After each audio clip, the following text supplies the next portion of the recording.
My current obsession is this Sweet Things fabric by Andover. Look how sweet it is.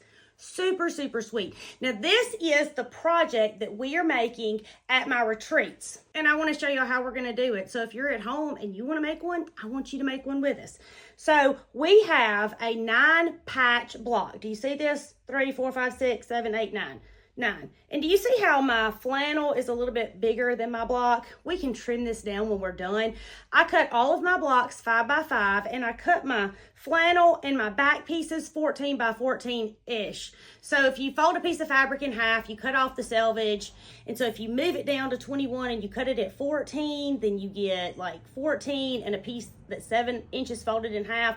I just made that super complicated. It's really not complicated, but I said all that to say that it's not exact, and I didn't care. It was fine with me. So, but these are 14 by 14-ish, but you can cut yours by 14 by 14, and my flannel is 14 by 14. Now, I do have 2 layers of flannel in between each one of my blocks. So here's the back piece, here's 2 pieces of flannel, and here's the front piece. So let's sew our patchwork together first. So I'm gonna lay out my 9 pieces like I want them to look generally. But all I'm really doing is making sure that none of my 9 match. But if you wanted to do like every other color, that's pretty easy and super cute too. You make it how you like it. But I'm just like y'all, deciding where the fabric goes is the hardest part for me too. Okay, that's what I'm gonna do. Now, I'm going to use my clips, and I tell y'all this all the time. It's a trick I use. If you have a different system, I want you to use your system. I'm going to take a clip, and I'm going to clip it to the top piece of each row. Because, see, when I sew this together, I'm going to pick this up, and I'm going to fold it over, and I'm going to sew it, and then I'm going to open it back up, and I'm not going to remember if this piece goes here or if it goes here. But because I put this clip, I now know that this piece goes here. This is the top, so I don't sew anything to that. Now I'm going to sew my 3 rows together. The first thing we're going to do is pick up these 3 pieces, right? We're going to pick up the first 2, lay them pretty side to pretty side, and we're going to sew down this side. Straight stitch, 1/4 inch seam, back stitching when we start and when we stop, because my grandma said so. Now we're going to open it up and add our next piece. Now I know our piece goes here because why? The clip's up there. So that keeps me from sewing it to the wrong end, because I will sew it to the wrong end and then my block doesn't look like I had it laid out, which most of the time is perfectly fine too, but sometimes it really does matter. We're going to sew this the same way. Straight stitch, 1/4 inch seam, back stitching when we start and when we stop. All right, here is 1 row finished. Now we're going to sew our other 2 rows just like we did that one. I started with 185 by 5 inch squares. 9 squares per block, and I need 20 blocks because I'm going to sew them 4 across and 5 down. Okay, we've sewn them. Now let's iron them. This is my ironing situation. Heat resistant pad, wool mat, Oliso iron, all are linked in my Walmart storefront. That's linked in the caption if you're looking for them. Now when I iron mine, I'm not ironing my seams open. I'm not even necessarily ironing them to one side or the other. I just want it to be reasonably flat because it sews better for me that way. There are just a few of these rag quilt kits on my website. I hope y'all love them as much as I do. We've sewn them, we've ironed them. Now let's lay them out like we want them to look. I don't remember how I had them laid out before, but this looks great to me. Probably almost any combination would look fine to me because y'all know I'm so easy to please. The next thing we're gonna do is sew our rows. So we're gonna lay 1 row on top of the other row, pretty side to pretty side. When we get to the seams, I'm gonna try to line my seam up before I start sewing. And do you see how my block doesn't start at the corner of each block? One of them is a little bit longer than the other because I want my seams to match. That's really what's important.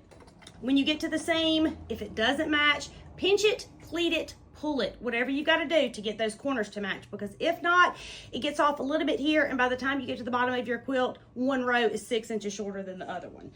And we're going to sew this the same way. Straight stitch, 1/4 inch seam, back stitching when we start and when we stop. Okay, now we're going to open it up, and we're going to do the same thing. We're going to lay this one on top of this one and sew down this side. Straight stitch, 1/4 inch seam, back stitching when you start and when you stop. And if anybody out there has a trick for allergies, please send it my way because I am dripping. I'm going to have to clip so much out of this video of me. Okay, now we're gonna iron it. I'm gonna take my clips off because I'm done with them. If I still needed to know what was the top part of the block, I'd leave them on, but for what I'm doing, I'm finished with them now. When I first started sewing, I did not iron a lot, and sometimes I still don't iron. And do not yell at me. I'm not telling you not to iron. I'm telling you to iron every single time you want to. And ironing is always a good idea, but sometimes I get in a hurry and I don't find the time to do it.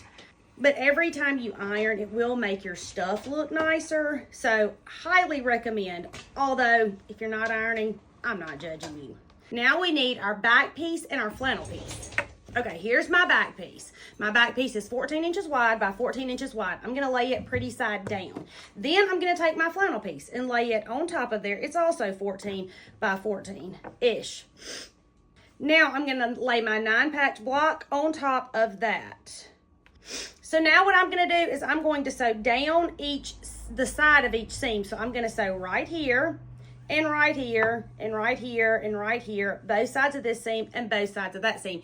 You can stitch in the ditch. My stitch never ends up in the ditch, and I know they make all these snazzy things, and I've tried them all. It doesn't work for me. I'm not saying you don't do it that way. If that's the way you want to do it, that's how I want you to do it. Or you can sew an X across it. You can quilt it any way you want to, but you do want to put some stitching here so that your block doesn't balloon out. And if it doesn't have anything to hold it, over time it'll start to like balloon and you'll have all this air in between it, and you don't want that. So X, stitch in the ditch, or stitch like I'm doing, or anything else. And I have 40 pieces of 14 by 14 inch flannel and 20 pieces of 14 by 14 inch cotton for the back. I'm not normally a block trimmer, but with this rag quilt, because my pieces are significantly larger, I'm going to go and just trim the white off so that when I put my blocks together and I clip it, I will have an equal amount of cotton fabric as I have the flannel. Otherwise, the flannel is going to be really long and it's not going to fray so pretty. I've trimmed mine. Now we're going to place them pretty sides on the outside. It's so hard for my brain to be able to do this after always saying pretty side to pretty side. So I'm going to lay one pretty side down, and I'm going to put the other one pretty side up. So we have the back of our quilt together, right? Now I'm going to sew right here. Now I'm sewing mine with a wider seam allowance, about a 1/2 inch, so that I have plenty of room to clip it after it's done. But you sew yours with whatever you're comfortable, and if you're comfortable with something less, sew it less. I'm just not. Or I am, but then when I clip it, I always clip my threads. So I'm trying to sew it a little farther in, so maybe I won't clip my threads. So this is what we have. Dun, dun, dun. That's so pretty. So now I want you to finish sewing all of your blocks. They're going to be 4 across and 5 down. So you'll have 20 of these total. 20 of these blocks that you're going to sew together. And you're going to sew them in rows of 4. 1, 2, 3, 4. I'm going to sew the rest of my blocks, and I'm going to sew all of my rows together. And I'll meet you right back here to finish it up. My name is Tammy. I'm your favorite sewing teacher. And I would love for you to come sew with me.